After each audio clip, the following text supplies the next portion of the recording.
नमस्कार, मैं doctor Anjali Jaipal, associate professor SD government college Beawar. E content में आज का हमारा टॉपिक है व्यक्ति और समाज के बीच संबंध, पारस्परिक निर्भरता, relation between individual and society, mutual dependence. जैसा कि हम जानते हैं कि व्यक्ति और समाज दोनों ही पारस्परिक रूप से एक दूसरे पर निर्भर हैं। दोनों के बीच घनिष्ठ संबंध है। एक के अभाव में हम दूसरे की कल्पना नहीं कर सकते। व्यक्ति और समाज के बीच पाए जाने वाले संबंध को ठीक से समझने के लिए हम यह देखने का प्रयत्न करेंगे कि सबसे पहले मनुष्य पर समाज का क्या प्रभाव है तथा व्यक्ति समाज को कैसे प्रभावित करते हैं। तो सबसे पहला हम लेते हैं मनुष्य पर समाज का क्या प्रभाव है। मनुष्य पर समाज का प्रभाव व्यक्त करने के लिए सबसे पहले मैकाइवर ने 3 आधार बताए। पहला है समाज से पृथक रहने वाले। उन्होंने बच्चों के कुछ उदाहरण स्पष्ट किए और उन्होंने बताया कि समाज के बिना बच्चा पशु के समान है। उसमें मानवोचित गुणों का विकास समाज की ही देन है। इन उदाहरणों में उन्होंने पाया कि समाज और सामाजिक संबंधों के बीच जो बच्चे नहीं रह पाए, जिनका लालन पोषण अन्य बालकों के समान व्यक्तियों के बीच नहीं होकर पशुओं के बीच हुआ है, वे बालक मानव संपर्क से अलग अलग पृथक्करण में रहे। इन उदाहरणों से ज्ञात हुआ कि बालक जन्म के समय एक प्राणी शास्त्रीय जीव होता है और उसमें सामाजिकरण और व्यक्तित्व के विकास के लिए समाज का होना अत्यंत ही आवश्यक है। हम इनके कुछ उदाहरण देखते हैं। पहला है कमला और अमला। सन 1920 में भेड़िए की मांद में 2 बालिकाओं का पता चला, जिनमें से एक 8 वर्ष की थी और दूसरी 2 वर्ष की थी। इनका बड़ी ही सावधानी से अवलोकन और अध्ययन किया गया और यह पाया कि वह दोनों हाथ और दोनों पाँव से जमीन को टेक कर चलती थी। वह पशुओं की और तरह चलती थी, भेड़ियों के समान गुर्राती थी। उनमें मनुष्य जैसी कोई भाषा नहीं थी, कोई बोली नहीं थी, ना ही उनमें मनुष्य के समान कोई भी गुण या लक्षण थे।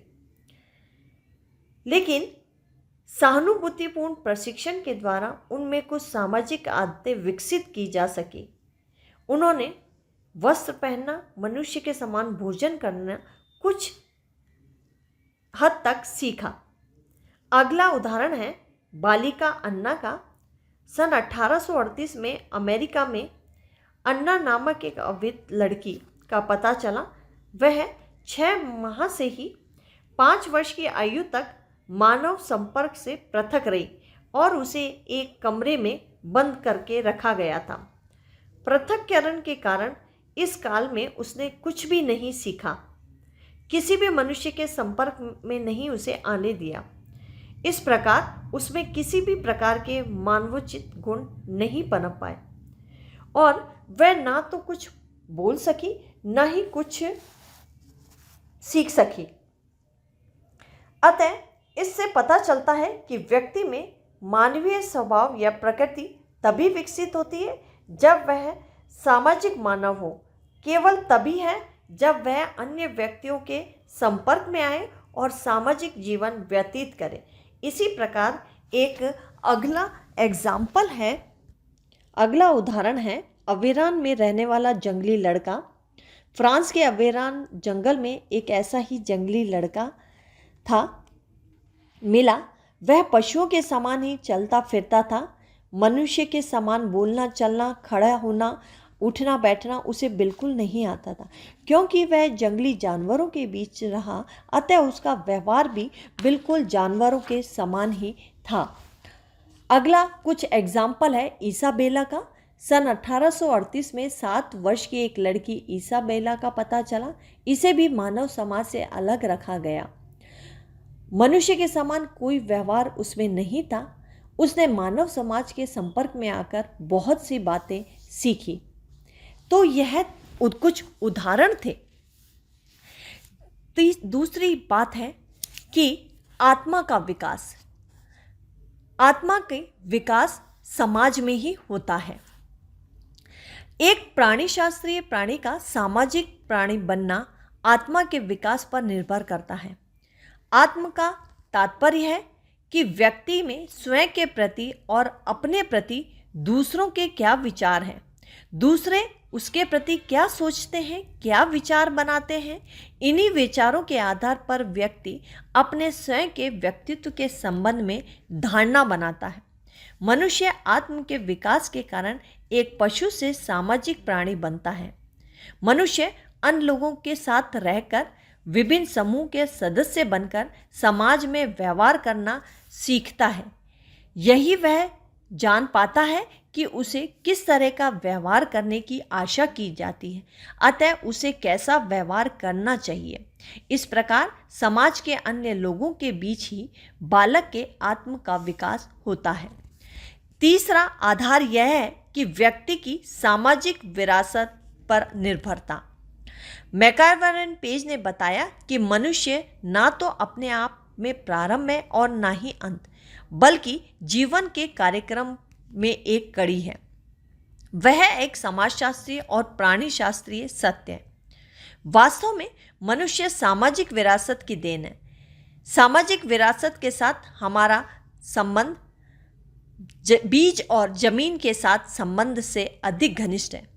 सामाजिक विरासत के द्वारा ही हमारे मूल्य, विश्वास, प्रवृत्तियां आदि बनते हैं। इसी आधार पर हम अपने समाज की प्रथाओं, परंपराओं और आचरण संबंधी नियमों से परिचित होते हैं। व्यक्ति उचित अनुचित की धारणा भी सामाजिक विरासत के आधार पर ही बनाता है। हम आज जो कुछ जानते हैं, जो कुछ हमारी संस्कृति है, जो कुछ हमारे पास ज्ञान है, वे सब हमारी सामाजिक विरासत है और इसी के आधार पर हम पशु से मानव बनते हैं। तो ये पहला था कि मनुष्य पर समाज का क्या प्रभाव है। अगला है समाज पर मनुष्य का क्या प्रभाव है। हम जानते हैं कि जिस प्रकार समाज के बिना व्यक्ति का कोई महत्व नहीं है, उसी प्रकार व्यक्ति के बिना समाज का भी अस्तित्व नहीं है। हम जानते हैं कि मनुष्यों के बीच सामाजिक संबंध स्थापित होते हैं और समाज का निर्माण होता है। व्यक्ति अपनी आवश्यकताओं के कारण एक दूसरे के संपर्क में आते हैं। वे परस्पर अंतःक्रियाएं करते हैं और जब ये अंतःक्रियाएं बार बार होती है तो हमारे सामाजिक संबंधों का निर्माण होता है। और हम जानते हैं कि इन्हीं सामाजिक संबंधों के ताने बाने से समाज का निर्माण होता है। व्यक्ति संस्कृति का निर्माता है। उसने अपने चिंतन, मनन और अनुभव और प्रयत्नों के द्वारा संस्कृति का विकास किया है। संस्कृति सामाजिक संरचना को, सामाजिक व्यवस्था दोनों को प्रभावित करती है। संस्कृति के आधार पर ही समाज विशेष के सामाजिक स्तरीकरण का निर्धारण होता है। कौन सा समाज कैसा होगा, उसकी संस्कृति ही निर्भर करती है। जिस संस्कृति का में भौतिकवाद की ओर ज़्यादा झुकाव होगा, वह समाज उतना ही जटिल होगा। इसके विपरीत जिस संस्कृति का अध्यात्म की ओर अधिक झुकाव होगा, वह समाज उतना ही सरल होगा। जैसे जैसे किसी समाज विशेष की संस्कृति बदलती जाती है, वैसे वैसे समाज में परिवर्तन भी होता है। इस प्रकार से स्पष्ट है कि जहाँ व्यक्ति के लिए समाज अत्यंत आवश्यक है, वहीं समाज के लिए व्यक्ति भी समान रूप से आवश्यक है। दोनों में पारस्परिक निर्भरता पाई जाती है। एक के बिना दूसरे का कोई भी अर्थ नहीं है। तो इस प्रकार आज के ई कंटेंट में हमने जाना कि व्यक्ति और समाज के बीच क्या संबंध है। इसमें हमने दो बातों के आधार पर पारस्परिक निर्भरता को बताया। पहला तो है कि मनुष्य पर समाज का क्या प्रभाव है। इसमें हमने मैकइवर पेज ने मनुष्य पर समाज का क्या प्रभाव है उसके 3 आधार बताए। पहला तो है कि समाज से पृथक रहने वाले बच्चों के उदाहरण देखे और इसके आधार पर उन्होंने बताया कि व्यक्ति के मानवोचित गुणों का विकास समाज में ही होता है। दूसरा उन्होंने बताया कि व्यक्ति में आत्म का विकास समाज में रहकर ही होता है। और तीसरा आधार बताया कि व्यक्ति के व्यवहार का निर्धारण सामाजिक विरासत के आधार पर ही होता है। ये तीन बातों के आधार पर मनुष्य पर समाज का क्या प्रभाव है ये जाना। अगला हमने जाना कि समाज पर मनुष्य का क्या प्रभाव है। इस प्रकार से हमने आज दोनों के बीच पारस्परिक निर्भरता का अध्ययन किया। धन्यवाद।